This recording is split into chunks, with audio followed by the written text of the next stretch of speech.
everyone, welcome back to my channel. I'm Beauty by AJ, and today's video is going to be 10 things that I've learned from doing the 30-day hair detox. So if you're interested in this video, make sure you keep on watching, and if you're new to my channel, make sure you hit the subscribe button. So these things are in no particular order. I'm just gonna kind of go through what I experienced, observed, or discovered from doing the 30-day hair detox. So the first thing that I learned is that it's okay to let go of that damaged hair. So if you're new to my channel, I did get a big chop prior to my 30-day hair detox. And when I went in for my appointment, I kind of wanted to get my hair cut for different reasons. One of them being that I have a 1-year-old and my hair was almost waist length, if not waist length at the time. So it was kind of high maintenance and it was just taking too much of my time. And I felt like I wanted to try something new because my hair was just it just was there. So I just wanted to try something new. And at the time I felt like something was going on with my hair, but I wasn't sure if it was necessarily damaged. But now that I've gotten all of whatever needed to be cut off, I can honestly say that even though my hair was long, my hair needed to let go of that damage. My hair now is so much more healthy, and I really wouldn't have been able to see how good the 30-day hair detox was for my hair if I had those compromised ends. Because at some point, like some people, when they do the detox can revive their hair. But sometimes if you're like me, you've been doing, who knows what for the past 5 years, you're not going to be able to revive that hair. So I honestly feel like if I would have kept that hair and did the 30-day hair detox, I wouldn't have seen as much of a result as I do now. And I'm super happy that I cut that hair off. So that was the first thing. The second thing that I've learned is that growth does not mean health. So as I said, my hair was almost waist length, if not waist length. And I just felt like because my hair was growing so fast, I had previously did another big chop when I cut off all my heat damage and like really committed to doing natural stuff, not straightening my hair. But I cut my hair and it was a little bit shorter than this, and it grew out to be waist length in 4 years. So I was able to get my hair to grow really fast, and everybody was asking me, how do you get your hair to look like this? How do you get your hair to be thick like this? How do you get your hair to be long like this? And I felt like I was doing something right. I thought my hair was healthy. I thought the, negative characteristics that my hair had, it didn't have a curl pattern. It was super frizzy. It was super dry. All of that, I thought that just kind of came with the territory. But I didn't realize that my hair was unhealthy and was damaged. And that although my hair was growing, it did not mean that my hair was healthy.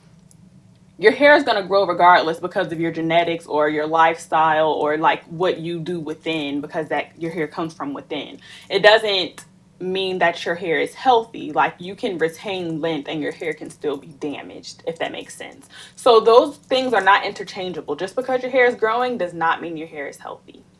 So the third thing that I've learned is that shampooing your hair is just as important as conditioning. And for me, this was kind of mind-boggling because in the natural hair community, we're always being told that you don't need to shampoo your hair because it's going to strip your hair. You only need to wash the roots. You don't want to wash the ends because you don't want to dry your hair out. Or, you don't need to wash your hair, just wash it with conditioner and all these crazy things. And a lot of these things really don't have any merit. Like, why? What I've learned is that you need to be shampooing your hair on a consistent basis, just like you need to condition your hair on a consistent basis, because those two things go hand in hand. When you're shampooing your hair, you're opening up your hair's cuticle so that way the shampoo will get all of the dirt and sweat and debris and whatever else, products, whatever needs to be removed, it'll remove it. And it'll also allow water to fill in the cuticle so your hair can be moisturized. So you need to be shampooing your hair consistently in order for you to not have dry hair and in order for you to have clean hair. Like, just think about it. I used to go, my routine was every 2 weeks, and I thought that was cute. I used to wash my hair every 2 weeks, and then sometimes if I did a protective style, I would do like every month or every 2 months. And when I think about it now, that's just so trifling. But I used to go so long without washing my hair because I thought that's what you were supposed to do. But honestly, when I think back, all I remember is my head itching. And just think about it. When you're itching on your body, like you know, when you're funky and you start itching, you know, it's time to take a shower. When your scalp is itching, that's that bacteria tap dancing on your head. That's not new growth. That's not your head itching because you're allergic to the hair, which that could happen, but that's not always the case. Like sometimes your scalp is dirty and you need to wash it. The only reason why I would say shampoo could be stripping is if you're using a shampoo that might have sulfates, which is a very harsh cleansing agent, or if you're using a shampoo that you don't really need to use for the dirtiness of your hair. You know, shampoo is on a spectrum. That's something else that I learned. But shampoo is on a spectrum. You don't need to use a clarifying shampoo every day if all you're doing is sitting around the house. You're not sweating and it's only been 4 days since your last wash. You don't need to use a clarifying shampoo. You could go in with a moisturizing shampoo. Like then I could see that kind of thing. But you need to be shampooing on a consistent basis because it's really important for you to maintain the health of your hair. And I didn't know that. Another thing is that dehydration is a behavior that is caused from a lack of shampoo and a lack of water. So a lot of the times when we say our hair is dry, a lot of naturals complain that their hair is dry, and we just kind of automatically assume that comes with being natural. We say that our hair is dry, and by dry we mean our hair is brittle, our hair is rough, our hair is wiry, it's hard, it's crunchy, it's rough. Like it just doesn't feel like what we feel like hair should be. And it's caused by dehydration. So what we're describing is dehydration, because dry hair is just, you know, your hair is wet and then the next hour is dry. That's dry hair. But what we're describing is dehydrated hair. And that comes from you not washing your hair on a consistent basis, or you not allowing water to get back into your hair because you're not washing your hair on a consistent basis, or using a quality shampoo and conditioner. And that's something that I didn't know. Like I thought that my hair was dry because I was type 4 or because I was low porosity. And then I would use these these products that are like heavy creams or heavy butters that have a lot of oils in them, because I thought that's what you were supposed to do when you have low porosity hair or when you have type 4 hair. But honestly, it was just perpetuating the dryness because I didn't understand that my hair was dry because I never washed my hair on a consistent basis. My hair was not dry because it needed a moisturizer, because moisture comes from water. So when you're adding all of these things that naturally repel water, you're just perpetuating the dryness.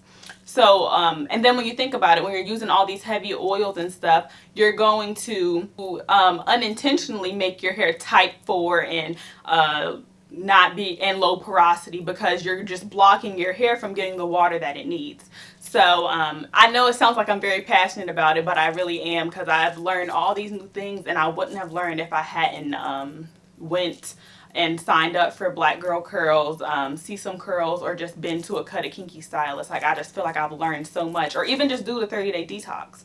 So yeah, you really want to make sure that you're not dehydrating your hair, because water is going to evaporate regardless. So you want to make sure that you're putting that water back into your hair on a routine basis.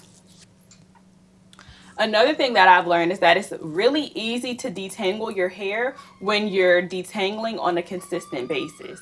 So for instance, let's just say you were like me and you wash your hair every 2 weeks. That's your routine. You got to think you're shedding at least 50 to 100 hairs a day. So let's just go with the max. No, let's go with the minimum. 50 hairs a day, and you're going 14 days. So what is that? 50 times 14.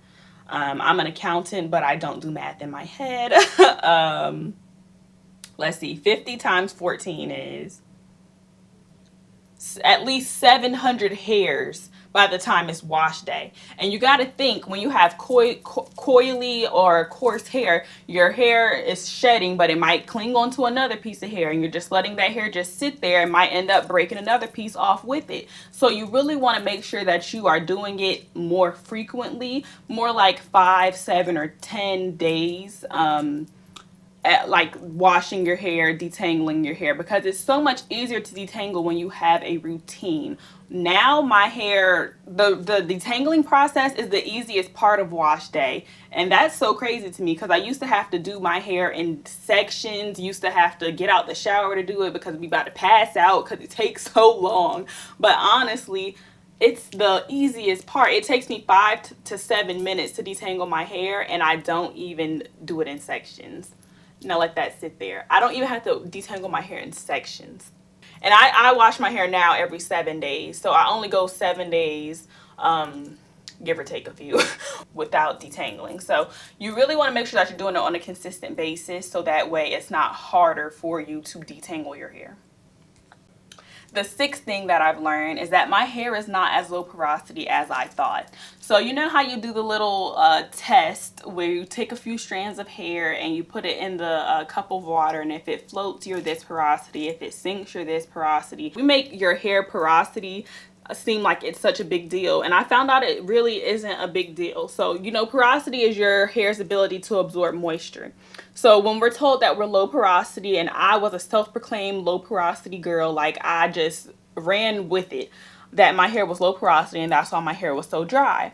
But what I didn't know is that when it's harder for your hair to absorb moisture, it just means that it just takes a little bit it just takes a little minute for your hair to for the water to penetrate your hair.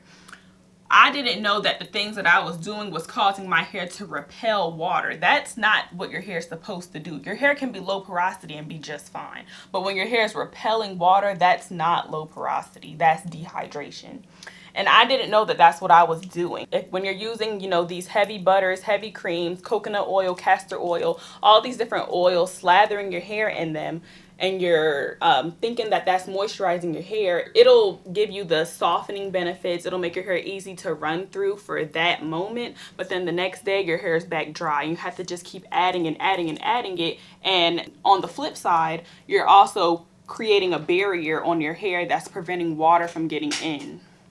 And I didn't know that that's what I was doing. So my hair's porosity has changed dramatically. The things that I thought were low porosity are no longer low porosity. My hair is still low porosity. It just means that when I sit under the shower, it just takes a little minute for the water to really like get into my hair to actually get wet. Before, my hair really never felt wet. It was because the water was just sitting on top of my hair because I had that oil layer on my hair. So that's something that I found very interesting. So the seventh thing that I've learned from this detox is that your technique and application is just as important as the quality of product that you're using.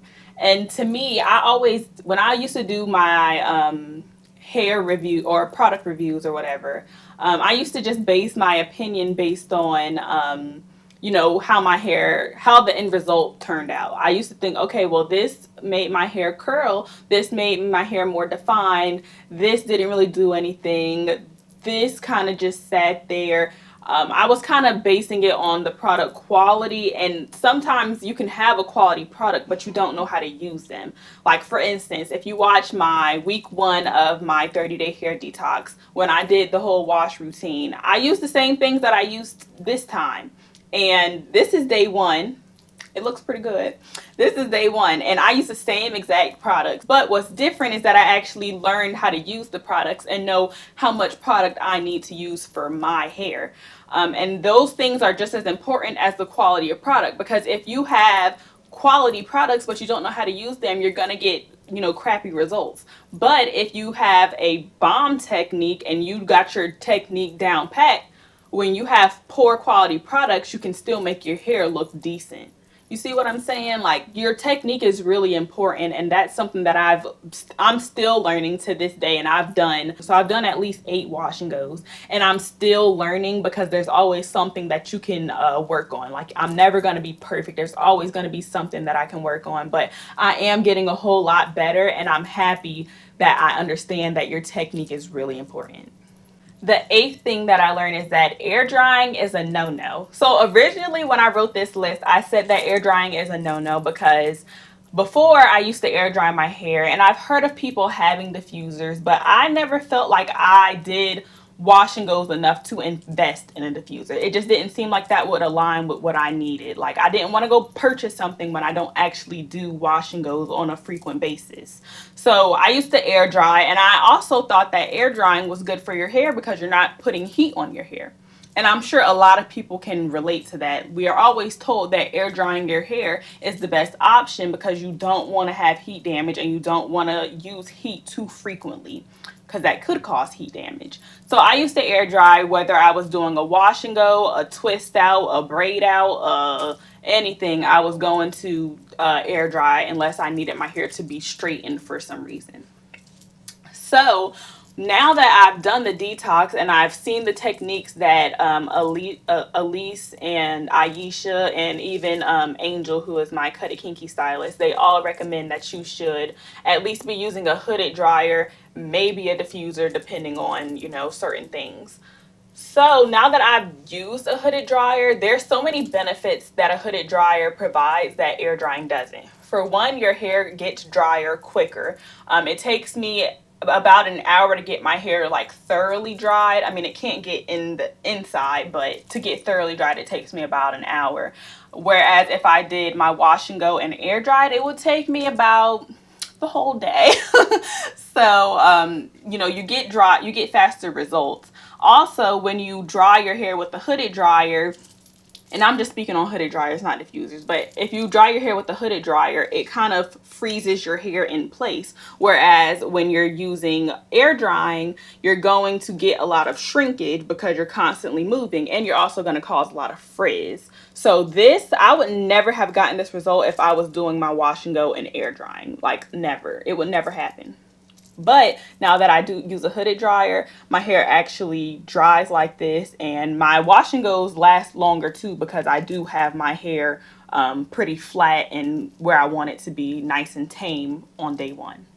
But I did not know that air drying could actually damage your hair. So the stylist that I go to, her Instagram page is Earnestly Natural, and she made a post about air drying. She had a client who constantly air dries her hair, and she was using twist outs, but the same applies for wash and goes.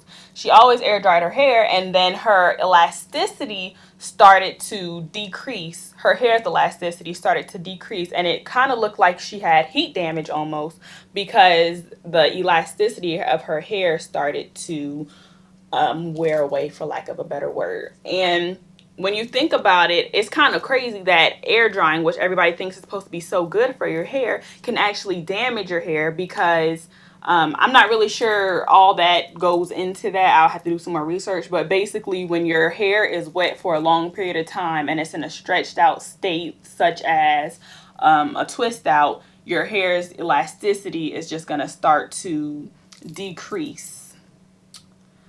You'd have to look at the post to see what I'm talking about. But I felt like that's something that was happening with my hair too, because twist outs were my go-to style at one point, and I would always air dry, as I already said. So I always was having my hair wet for long periods of time and stretched out wet for long periods of time. And my hair did look like I had heat damage. You saw in week 1 where I had those straight pieces, and even in my big chop video, I had all these straight pieces going on. And I'm like, I don't have heat damage. What's going on?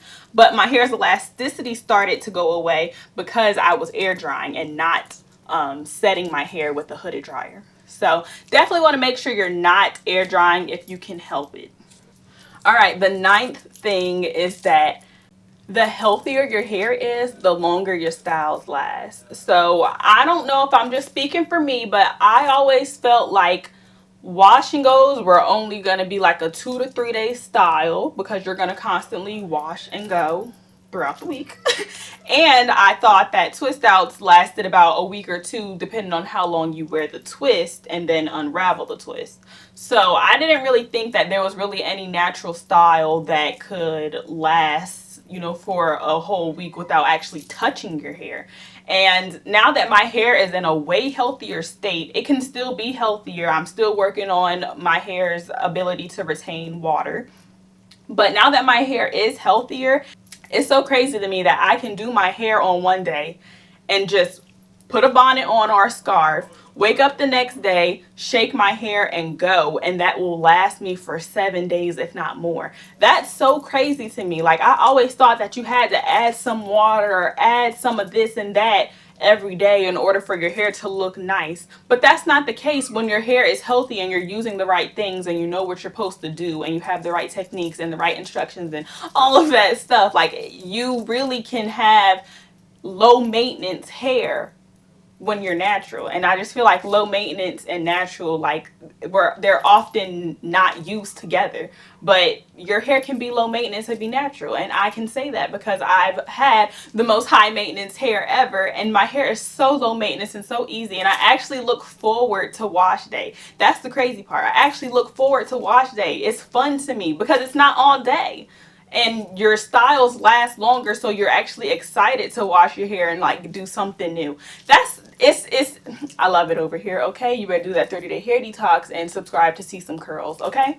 Because I actually like am really happy with my hair and feel confident because my hair is doing what I want it to do. If you watch my week 2 or week 3 video of my 30-day hair detox, I posted at the end, there's like different clips of how my hair looked on throughout the week, each day throughout the week. So I'll link that video up above. But yeah, your styles last a whole lot longer when your hair is actually in a healthy state and in a state where it wants to behave.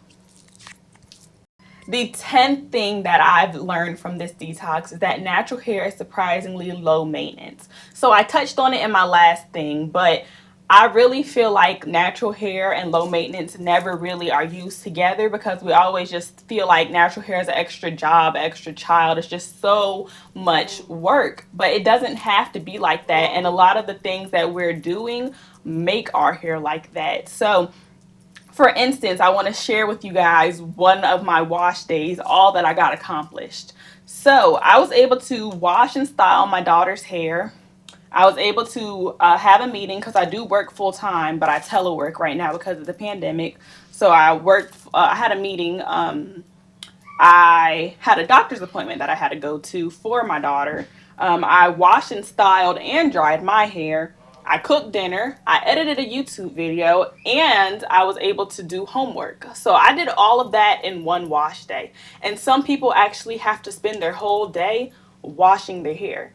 So just think about that. Do you want to spend all day, or do you want to have a few hours dedicated to that, if it's even a few hours, and go on about your day? It's so much easier to maintain your hair when you know what you're doing and you know what you need to be applying in your hair. So those are the things that I've learned from doing this detox. As you can tell, I'm very pleased, and I'm actually going to continue using the products that I purchased for the detox. I'm actually running out of them, but I've decided I am going to repurchase them because I love the consistency of my results, and I love that I know my wash and go is going to look bomb and it's going to last. Because previously the products that I use, you know, I'll try it out. Oh, this is okay, but I won't even touch it again. It's just going to sit under my sink. Like, I actually use these products, and I'm really happy about that.